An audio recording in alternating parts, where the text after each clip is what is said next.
Olá, meninas. Eu vou começar o estudo de hoje e o tema dele é adultério. O que passa na cabeça do cônjuge nesta fase?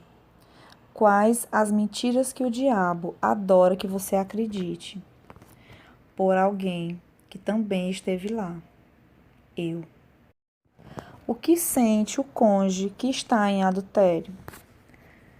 Vou deixar a minha experiência para vocês, que acham que os maridos ou as esposas estão felizes do lado de lá. Pois bem, eu também estive do outro lado. Eu traí meu esposo e fui traída também. Enquanto eu estava em adultério, eu vou descrever o que eu sentia. No começo, você se renova. Começa a se gostar novamente, sente uma falsa sensação de valor. Você chama a atenção de outras pessoas e começa a pensar que sua vida, o seu casamento, é o que tem prendido sua felicidade chegar.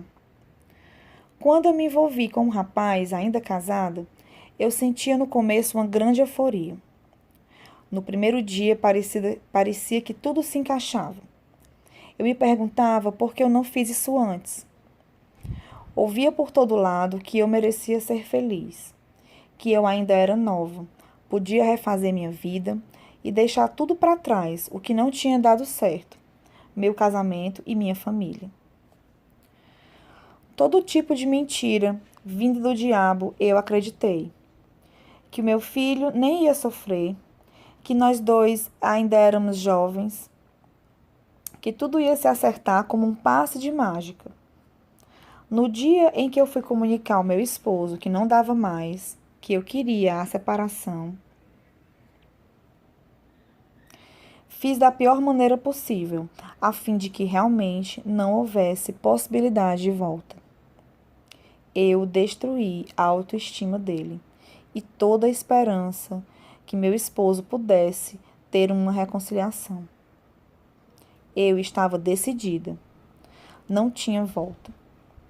Agi nesse e nos próximos dias como se ele não tivesse sentimentos.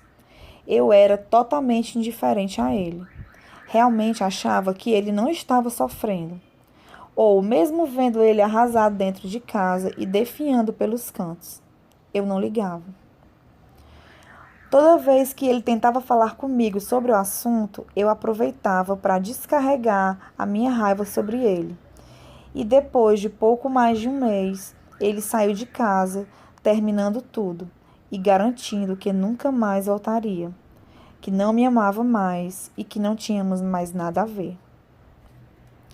Mas o que eu gostaria de frisar nessa história era como eu me sentia durante o tempo que eu estava em adultério.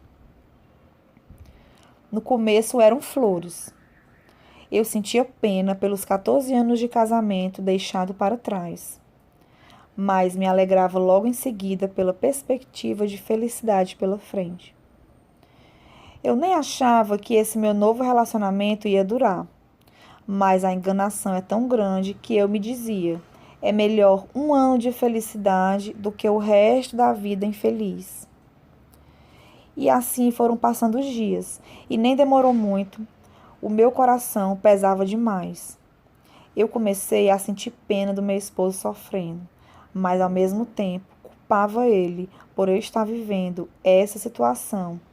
E eu só despejava raiva em cima dele, dia após dia. E sempre que eu podia, eu pisava nele, sem dó nem piedade. Mas, no fundo, eu só queria que ele reagisse. Queria que ele lutasse por mim, o que nunca aconteceu. Assim, eu o empurrei para um relacionamento extraconjugal também. E sem o outro saber, estávamos envolvidos numa trama diabólica ao mesmo tempo. E nenhum dos dois tentou salvar o outro. Mas eu nunca tive paz. Nunca fui feliz. Nunca, nem um dia sequer. Nunca tive um dia de felicidade plena. Comecei a obedecer e ser fiel a rapaz que eu estava tendo um caso. E ele também, muito dominado pelo diabo, me manipulava e me dizia o que eu podia e o que eu não podia fazer com meu esposo. Mesmo assim, eu não deixava o rapaz. Não conseguia enxergar que eu estava prestes a cair no abismo. Realmente ficamos cegos. Não tem palavra melhor para descrever. Somos iludidos pelo outro, mesmo que no fundo sabemos que não estamos plenos. Sabemos que estamos errados. Mesmo assim, acreditamos que esse é o melhor caminho. Começamos a ser fiéis ao nosso caso como se eles fossem os nossos cônjuges. Ficamos amarrados, laçados e vendados. Mas nunca estamos felizes. Nunca. Nunca tive um dia de paz, nem felicidade. E mesmo sofrendo muito, ainda assim, eu acreditava que esse era o melhor caminho para mim. Quando eu pensei em terminar tudo com o rapaz, ele começava a fazer drama, que ia morrer, que ia sumir no mundo, que eu nunca mais ia vê-lo. E, e eu tinha pena de o ter iludido. E como agora eu ia deixá-lo? Acreditem, o diabo tenta tudo. Nos conhece muito bem. Porém, eu mesmo com a dor pelo que eu estava fazendo, eu me olhava no espelho e eu me perguntava: quem é você? Nem eu mesma me reconhecia. Portanto, nunca acreditem em nada do que vocês veem ou ouvem. Tudo isso é mentira do inimigo, o grande enganador. No meu caso, ele me laçou e me prendeu pelo lado emocional. Usou somente pessoas conhecidas e que eu confiava para me tentar. Com o seu cônjuge, ele vai usar as fraquezas dele. O inimigo nos conhece muito bem. Não podemos superestimá-lo. O diabo envia o pacote completo. Todas as falhas que seu cônjuge tem, aparece um príncipe ou uma princesa que tem tudo isso. Você encontra a pessoa perfeita.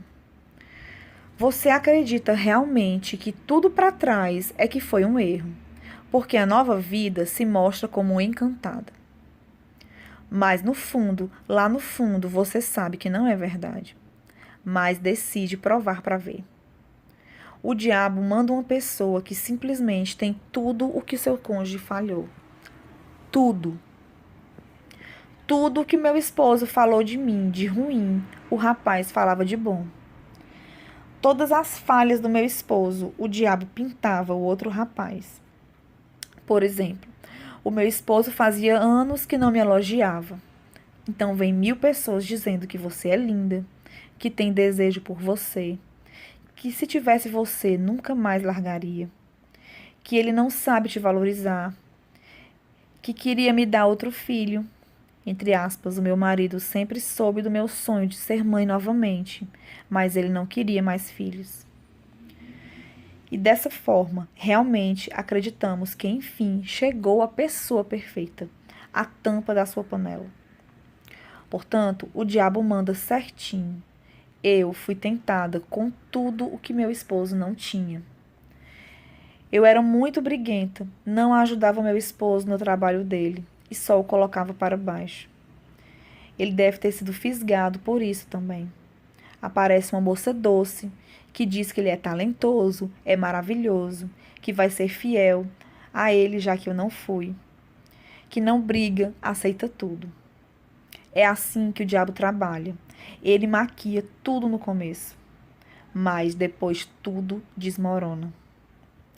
Quando o diabo sentir que já está tudo destruído, ele tira o nosso chão.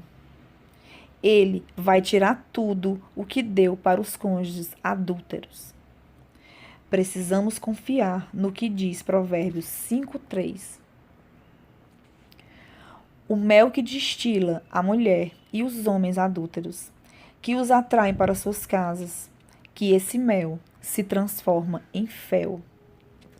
Que a língua amável e suave se transforme em língua afiada, como espada de dois gumes. Esse é o fim do relacionamento de adultério. Escrevi minha história, não apenas para que vocês conheçam o outro lado, se seu cônjuge está vivendo isso, mas para que você também não queira cair nisso. Não se iluda com novas perspectivas de um recomeço. É impressionante a quantidade de ex-namorados que surgem nessa fase. É uma tática manjada do diabo. Fechem mesmo todas as brechas, porque eu caí sem planejar, por achar que não tinha problema e só até ali.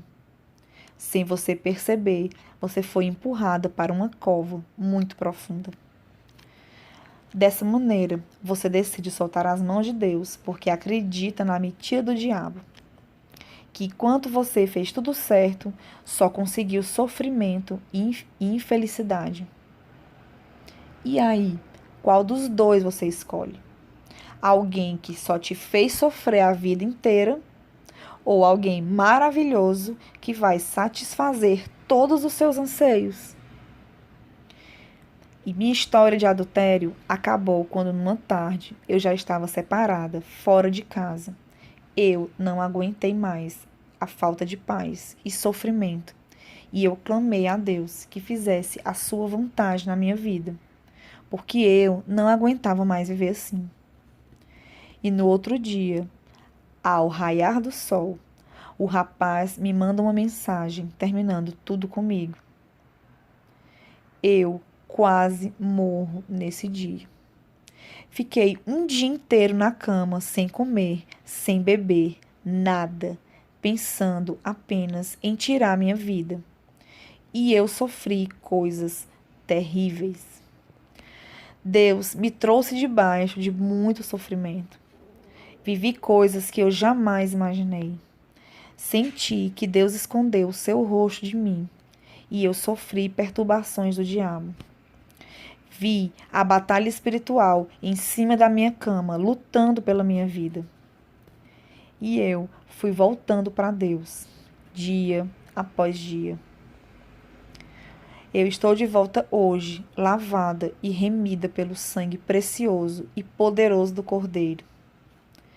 Vejam, bastou uma única oração, de uma única frase, para Deus mudar tudo de um dia para o outro.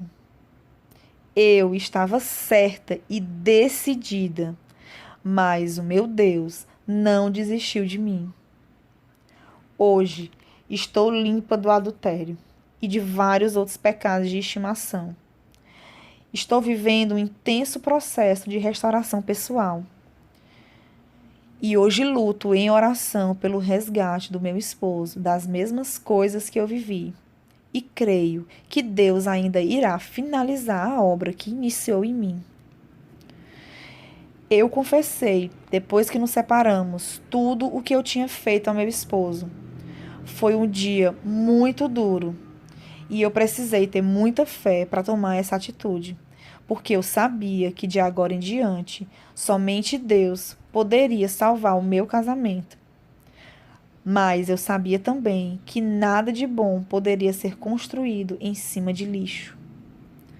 O que encobre as suas transgressões nunca prosperará, mas o que as confessa e deixa alcançará a misericórdia. Provérbios 28:13. Eu creio em Deus, que minha família ainda se renderá toda aos pés do Senhor. Eu e a minha casa serviremos a Deus. E no próximo áudio eu vou contar o que eu sentia, o que eu pensava e o que estava na minha cabeça enquanto eu vivia esses momentos tenebrosos da minha vida. Eu acredito que a minha história pode ajudar você a entender o que tem acontecido com você, tanto de um lado quanto do outro.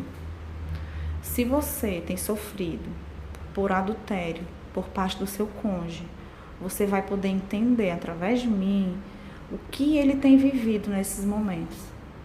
E se você também cometeu esse pecado, não deixe de acompanhar os próximos estudos, porque eu vivi e estou vivendo uma intensa restauração. E hoje eu me sinto completamente limpa e lavada da culpa desse pecado. E creio que Deus usou tudo que foi maldição na minha vida, tudo que eu cometi. Eu tenho certeza que Ele usa e ainda vai usar para o bem e para o crescimento do reino dele. Fiquem com Deus.